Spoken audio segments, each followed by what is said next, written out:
In this video, we're going to work more example problems related to congruent triangles. So in the previous section, we worked example problems that had to do with proving two triangles were congruent and stating the corresponding postulate that was used to come to this conclusion. So the side, side, side, side, angle, side, etc. Well, in this section and in these example problems, we've just extended this a little bit to where we want to prove something, but in order to prove this, we need to first prove that two triangles are congruent. For example, if we want to maybe show that two line segments are congruent, or that one line segment bisects another line segment, or that two line segments are parallel, for example. In a lot of cases, we'll first need to prove that two triangles are congruent to get to that conclusion. And so that's the kind of examples we're going to be working in this video. Okay, so let's take a look at this first problem. Now, just like for the previous example problems, for these proofs, we're going to be doing them informally. This isn't a math channel for mathematicians, so we're not going to be writing a table of statements and reasons and officially proving the given statement. We're going to do this informally. Okay, so given that angle 1 is congruent to angle 2, which we can see that since angle 1 plus angle 2 that's a straight angle, 180 degrees, so that means that this is a right angle on both sides. Okay, and angle CAB is congruent to angle DAB, so these two angles are congruent. Prove that triangle CAB is congruent to triangle DAB. So actually, in this case, this is just like what we worked in the previous section, the kind of problems we worked in the previous section. But upcoming examples, we might be asked something a little bit different than just proving that triangles are congruent. So, okay, if we want to prove triangle CAB is congruent to triangle DAB, well, we see that two angles are congruent, all right? But we also have this common side here. And so with that, we can use angle, side, angle to make the statement that triangle CAB is congruent to triangle DAB. Okay, in this case, we're given that angle CAB is congruent to angle DAB, just like the previous example. Okay, and also that side length AC is congruent to side length AD. So with that, can we prove triangle CAB is congruent to triangle DAB? Okay, well, once again, we've got a common side here. And yeah, we can use side, angle, side. Side, angle, side to make this statement. Okay, given angle M and angle R are right angles. Okay, well, it doesn't really look like they are visually, but all right, I guess so. And given that segment MN is congruent to segment QR, and segment MP is congruent to segment RP, prove that triangle MNP is congruent to triangle QRP.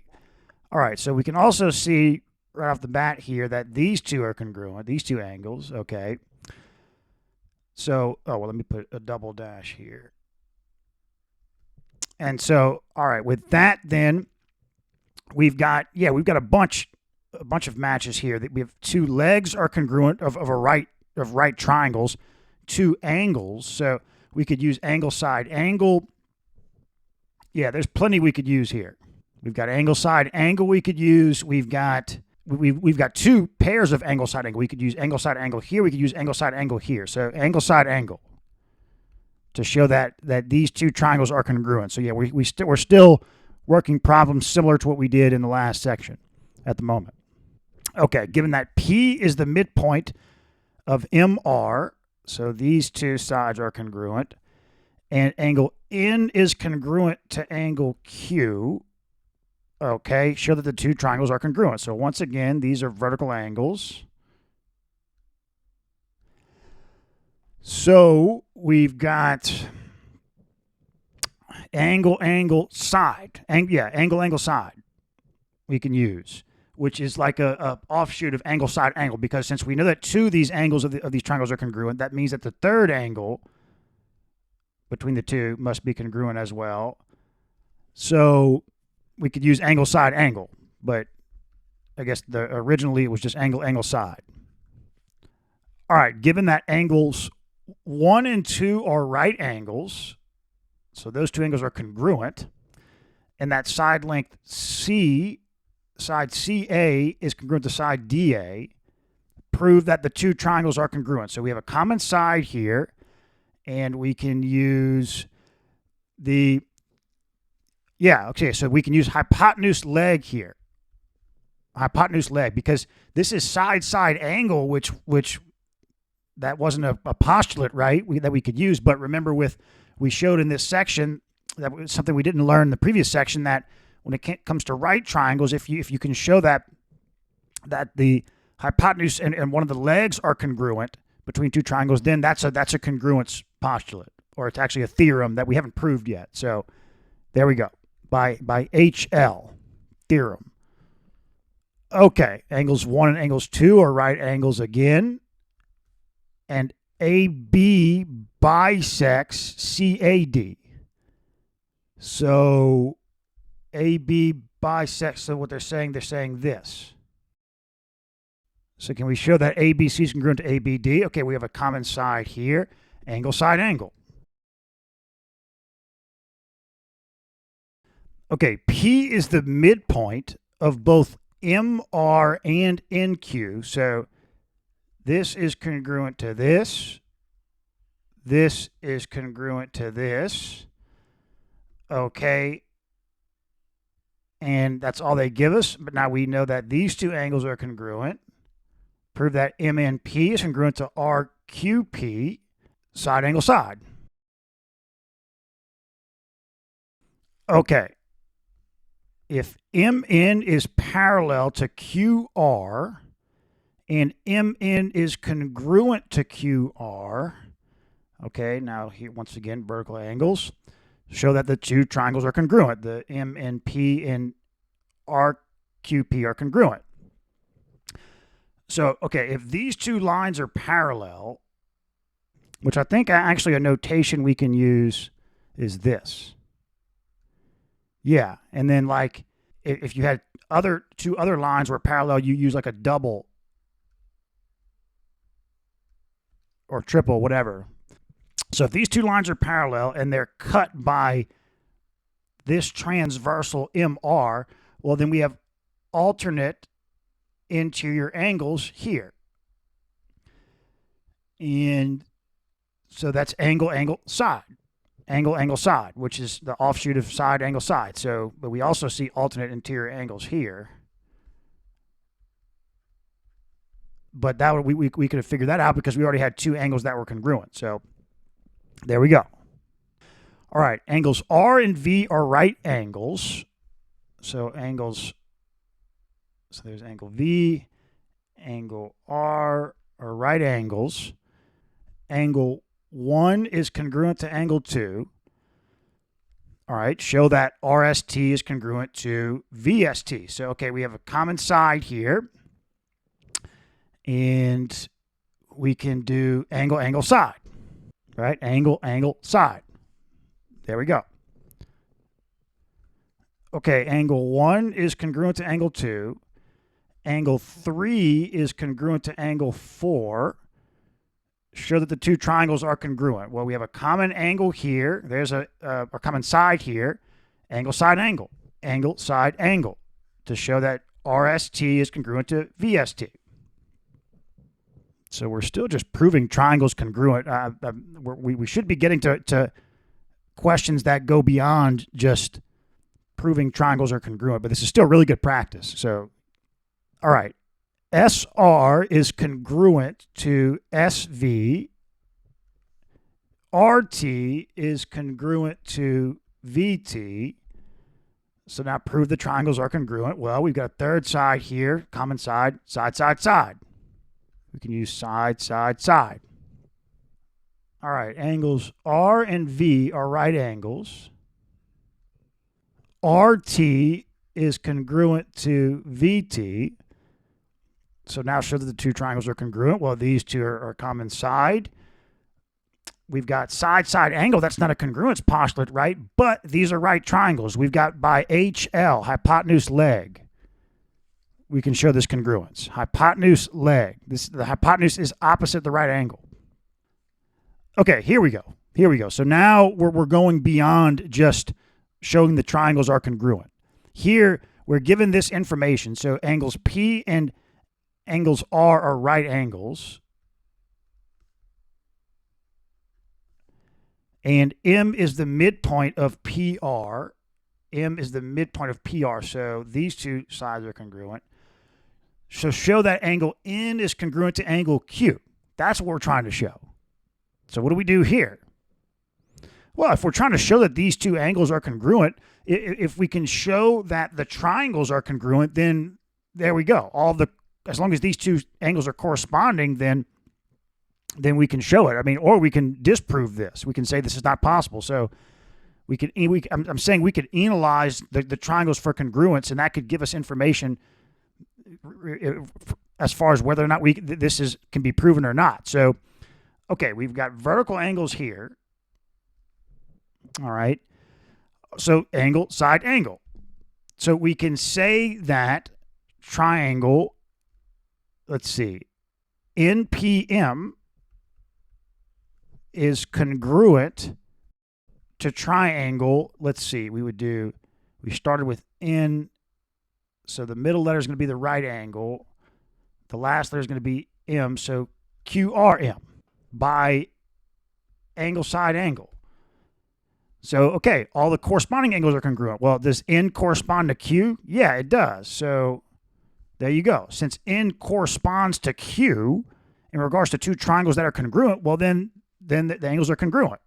That's what if we were doing the official proof, the reason for that statement would be it was the CPCTC is what we would state as the reason. Corresponding parts of congruent triangles are congruent. Corresponding points of any congruent figures are congruent. That's the whole meaning of congruence. It's the same figure, just reoriented. Okay, M is the midpoint of NQ. Okay. NP is parallel to RQ with transversals PR and NQ, right? Prove that NP is congruent to QR. NP is congruent to QR. Okay, so let's see. Let's see if we can, let's analyze if these two triangles are congruent. So those are vertical angles there. Now, if these two lines are parallel, then we've got alternate interior angles here. Well, okay, now we've got angle side angle congruence to where these two triangles are congruent. So let's see. Let's write this out. We've got triangle MNP is congruent to triangle MQR. And so with that, we can see that side NP corresponds to side QR. So there you go. Those two, all the corresponding parts are congruent. All right, angles 1 and 2 are right angles. H is the midpoint of FK, so these two sides are congruent. And FG is parallel to HJ. All right, with that, can we show that FG and HJ are congruent? Well, if we can show the two triangles are congruent, FHG and KHJ, then we can say that FG is congruent to HJ. So, all right. We've got right triangles. We've got one side, and a pair of side lengths are congruent. Let's see what we can do with these parallel lines. Okay, well, let's extend these parallel lines so we can get a clear sense of the transversals. And so this is kind of confusing. Let's look at this here for a second. Okay, well, we can see that these two angles are going to be congruent. Because why? Because we have alternate interior angles here, but then vertical angles here. So With that, we can see that these two angles are congruent. So now we've got side angle congruence of the two triangles, but with that corresponding sides are going to be congruent. Well, FG corresponds to HJ. And there we go. Okay, DE is perpendicular to EF. CB is perpendicular to AB. And AB is parallel to FE.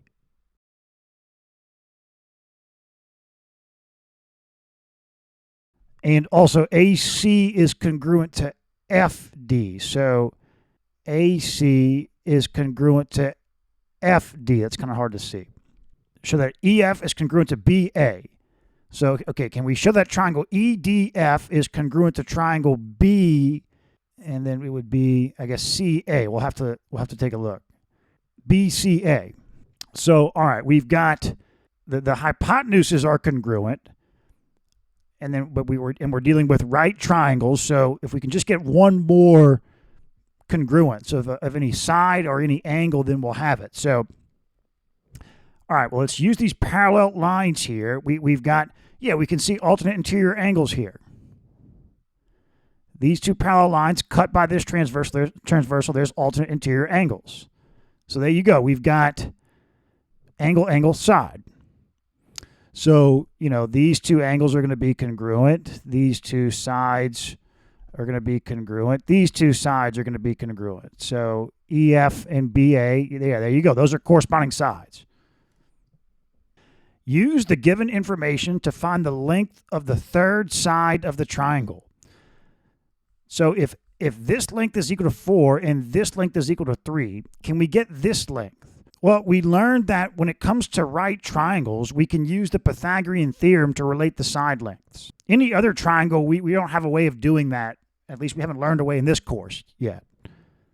But we did in this section learn a way to relate the side lengths of a right triangle, in the sense that for any right triangle, if you take the sum of the squares of the legs, so in this case it's a squared plus b squared, that's going to be equal to the square of the hypotenuse. So, okay, if a is equal to 4, 4 squared is 16, b is equal to 3, 3 squared is 9, that's c squared. We've got c squared is equal to 25. Well, we take the square root of both sides, but we're not going to put the plus or minus. We don't need it. We're dealing with a triangle. So C is equal to 5. Okay, if A is equal to 15 and C is equal to 17, we've got, so let's see, 15 squared plus B squared is equal to 17 squared. So 15 squared, we got 225.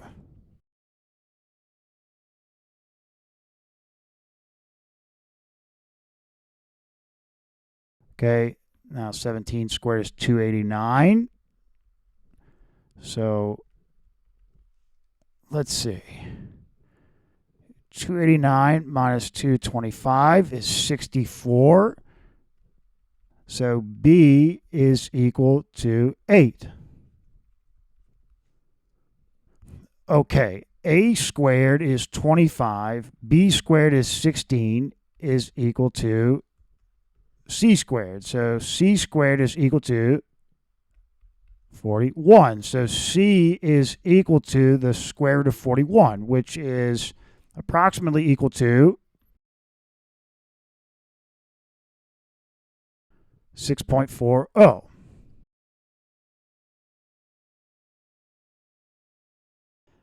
Okay, given DF is congruent to DG and FE is congruent to EG, prove that DE bisects FDG. So prove that these two angles are congruent.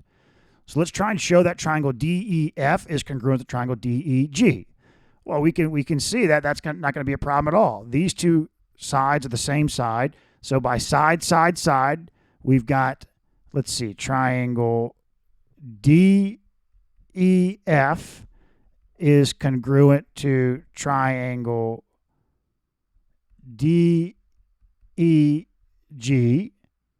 okay, by side, side, side. All right, so that means that the two D angles correspond to one another, so these correspond. There you go. So DE bisects angle FDG. Okay, given that DE bisects FDG and that angle F is congruent to angle G, prove that E is the midpoint of FG. So prove that these two sides are congruent. Okay, well, we've got a common side here. These two are congruent, so we have angle, angle, side. So we can once again state that triangle DEF is congruent to triangle DEG. Now, let's see.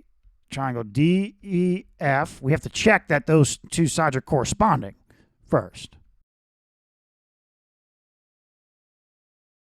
All right, does EF correspond to EG? Yes, it does. So these two sides are congruent, therefore E is the midpoint of FG. All right, if E is the midpoint of FG, okay, and DF is congruent to DG, prove that DE is perpendicular to FG.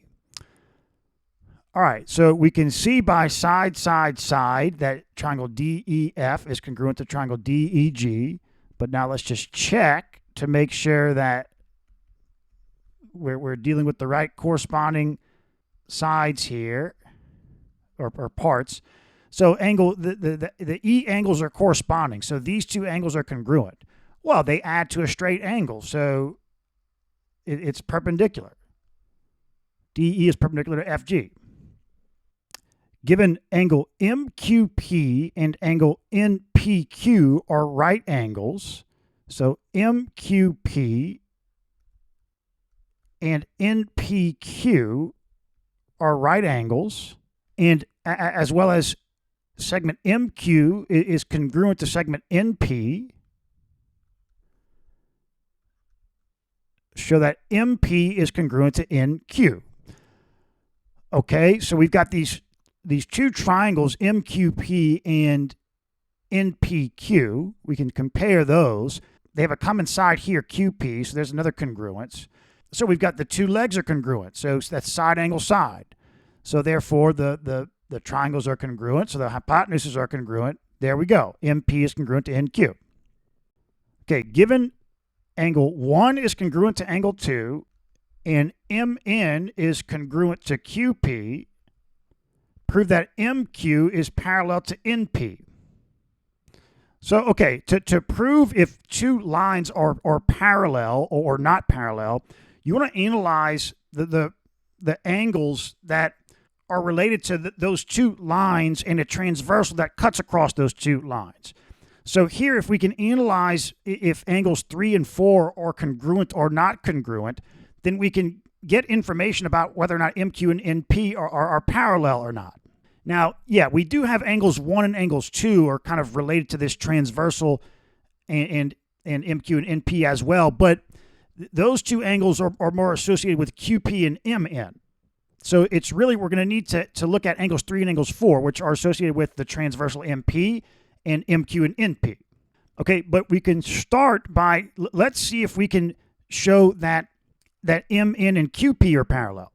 Well, we can see that we've got these two alternate interior angles here related to MN and QP and transversal MP. Those two angles are congruent, so that's it. That's all we need to show that MN is parallel to QP. Because remember, if we can show just one of those main relationships is true, that if we can find one pair of alternate interior angles that's congruent, one pair of alternate exterior angles are congruent, one pair of interior angles on the same side of the transversal are supplementary, then we've proven that the lines are parallel or not parallel, if we show that one of those relations is not true. Okay, great. So with that, then, we've also got, between MN and QP, we've got these two alternate interior angles. All right. Okay, so let's see. With that, then, we can actually say that we have vertical angles here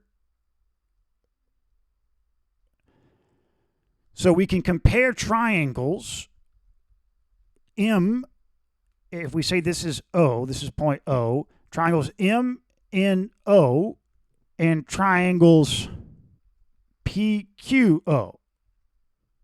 Okay, and we have all three angles are congruent, and we have a side that's congruent, so we'll be able to say those two triangles are congruent. All right, so let's see. We have side MO corresponds to side PO, so those two sides are congruent. We've got side QO corresponds to NO, so those are congruent.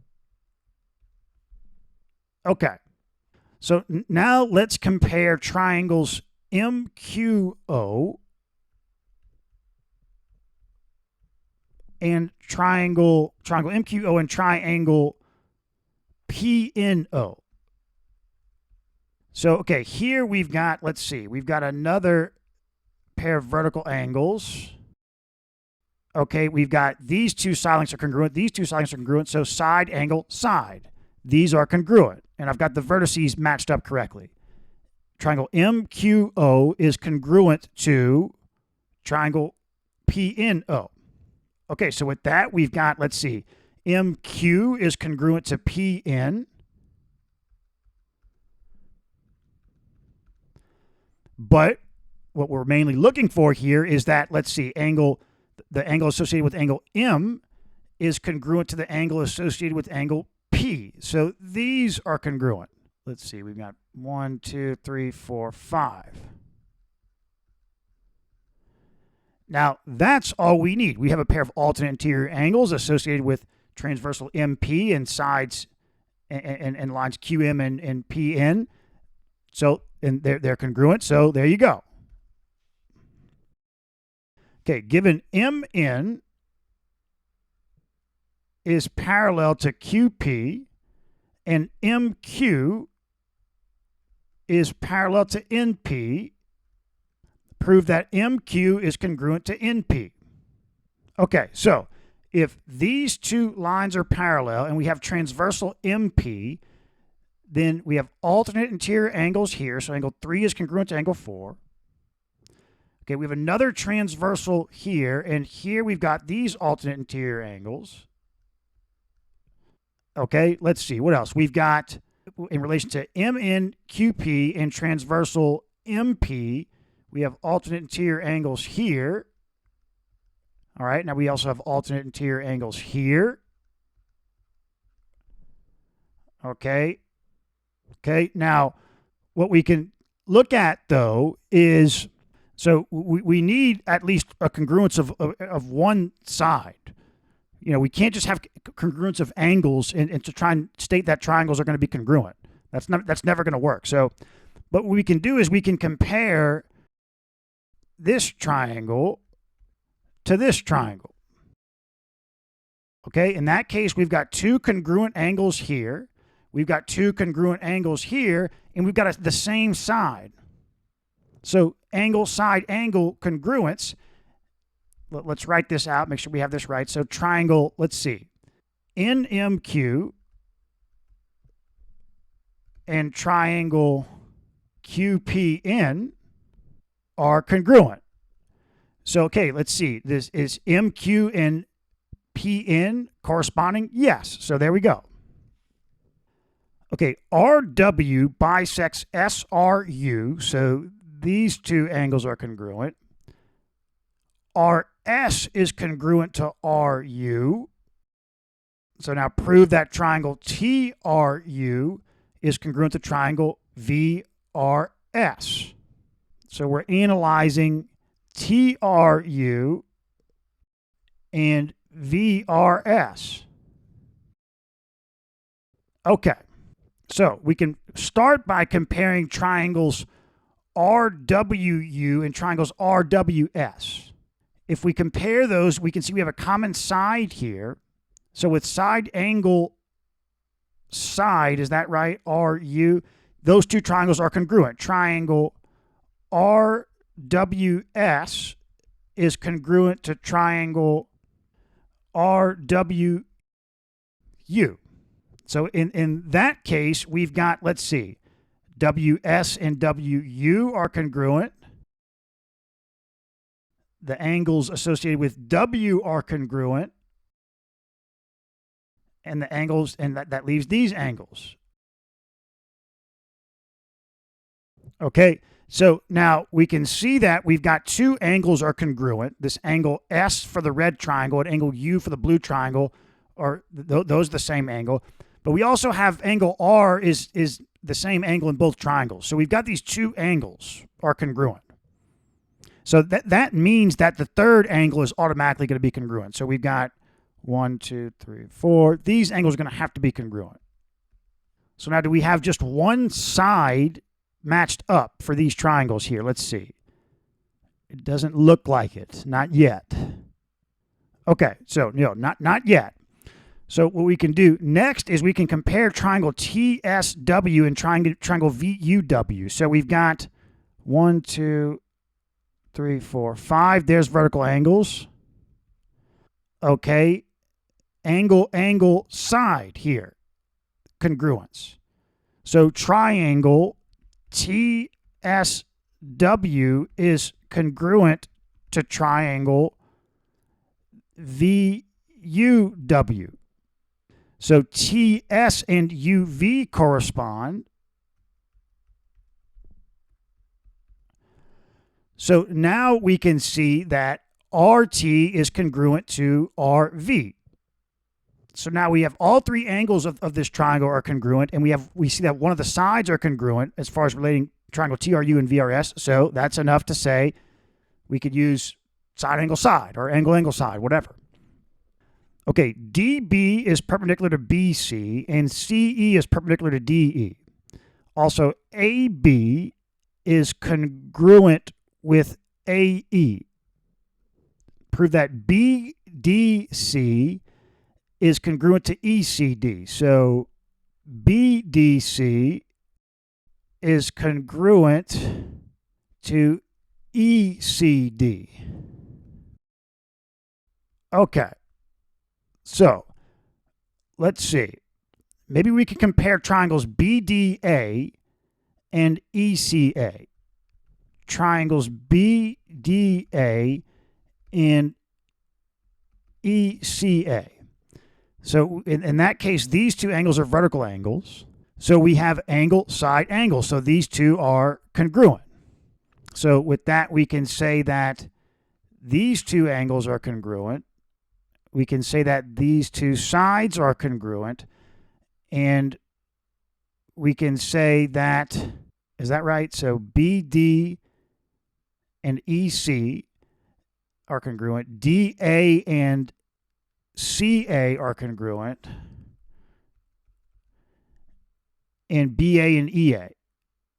Yeah, there we go. Okay. So now comparing triangles BDC and ECD, we have BD and EC are congruent. We have DE and CB we can now see are congruent. It's this one tick mark plus 3 tick marks on both. Okay, now do we have angles matched up yet? At least one angle matched up. Yeah, the right angles. These are both right triangles. So that's it. That's enough to show congruence with what would it be? We could use side, angle, side. We could use. Yeah, we also have that DC and DC are the same side length, so we could do this. There's different theorems we could use, or postulates, to state the congruence. Regular pentagon ABCDE with diagonals BE and BD is shown here. Prove that BE is congruent to BD. Well, okay, the key here is to recognize that they're saying this is regular, which means that all of these sides are going to have the same length, and all these angles are going to have the same length or same measure. So, okay. So let's take those angles out so we can see this clearly. If we compare triangle ABE and triangle CBD by side, angle, side, those two are congruent. So, yeah, side, angle, side. So, well, that's it. BE and BD correspond, we can see, so those are congruent.